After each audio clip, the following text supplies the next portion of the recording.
नाशिकच्या येवला तालुक्यातील धामोरा गावातील एक सामान्य तरुण भैया गायकवाड आज संपूर्ण महाराष्ट्रात द किंग मेकर ग्रुपचा अध्यक्ष म्हणून गाजतोय.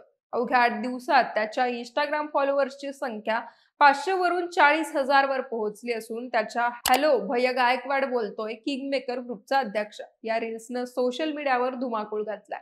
पण नेमकं हे प्रकरण आहे तरी काय? कोण आहे हा भैया गायकवाड आणि त्याची ही रील का आणि कशी व्हायरल झाली? चला जाणून घेऊयात या व्हिडिओच्या माध्यमातून. नमस्कार, मी पूजा आणि आपण पाहतात मॉडर्न मीडिया.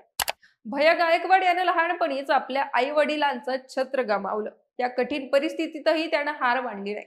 येवल्यातल्या धामोडा गावात राहणाऱ्या या तरुणानं समाजसेवेची आवड जोपासली आणि स्थानिक लोकांच्या समस्या सोडवण्याचा प्रयत्न सुरू केला. त्याच्या कामाची सुरुवात साधी होती, पण त्यानं सोशल मीडियाचा वापर करत आपल्या कार्याला एक नवं व्यासपीठ तयार करून दिलं. त्याच्या रील्स मधील अनोखी शैली आणि आपल्या आत्मविश्वासानं त्यानं लोकांचं लक्ष वेधलं. त्यामुळे लोकांमध्ये त्याची एक वेगळी क्रेज बघायला मिळाली. भैया गायकवाड यांनी आपल्या रील्स मधून समाजसेवेचा एक अनोखा अंदाज सादर केला. त्यातच पब्लिकची जनसेवा करायची, खिशातून पैसे गेले तरी चालतील असं म्हणत त्यानं स्थानिक समस्यांवर लक्ष केंद्रित केलं. येवला तालुक्यातील वादळ आणि पावसामुळे झाडं आणि विजेचे खांब पडल्यानं निर्माण झालेल्या विजेच्या समस्येचे उदाहरण त्यानं दिलं. त्याच्या रील्स मधील डायरेक्ट बोलायचं आणि दादा पाहिजे अशा गमतीशीर पण प्रभावी वाक्यांनी प्रेक्षकांना खळखळून हसवलं आणि त्यांच्याशी जोडलं गेलं.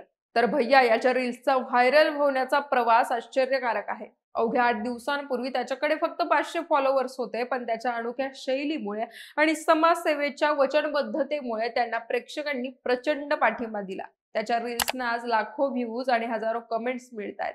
इतकंच नाही तर मोठमोठी सेलिब्रिटीज आणि राजकीय नेते त्यांच्या रील्स कॉपी करताना दिसत आहेत. उद्धव ठाकरे, शरद पवार यांसारख्या नेत्यांवरही त्यांच्या रील्सचा प्रभाव पडतोय असं सोशल मीडियावर बोललं जात आहे. भैया गायकवाड याच्या लोकप्रियतेचा अंदाज यावरून येतो की लातूर सारख्या दूरच्या ठिकाणाहून चाहते त्याला भेटायला येतात. एकदा त्याला रात्री फोन आला की दादा आम्ही लातूरवरनं येतोय, तुम्हाला भेटायचंय. अशा प्रकारे 4-5 जण मोठ्या गाडीमधून त्याला भेटायला धामोड्यात पोहोचले होते. भैया याला स्वतःच याची कल्पना सुद्धा नव्हती. त्याचे व्हिडिओ इतके व्हायरल होतील आणि त्याचं नाव महाराष्ट्राच्या कानाकोपऱ्यात पोहोचेल. पण ते आहे ना, सोशल मीडियावर यश मिळालं की ट्रोलिंग आणि टीकाही आलीच. भैया गायकवाड हाही याला अपवाद नाही. काही लोक याला फक्त रील्स बनवतो असं म्हणत ट्रोल करतात. पण भैया यावर ठामपणे सांगतो की मी समाजसेवा करतोय, रील फक्त माध्यम आहे. त्याच्या मते लोकांच्या कमेंट्स आणि सपोर्टमुळेच तो अजून पुढे जातोय.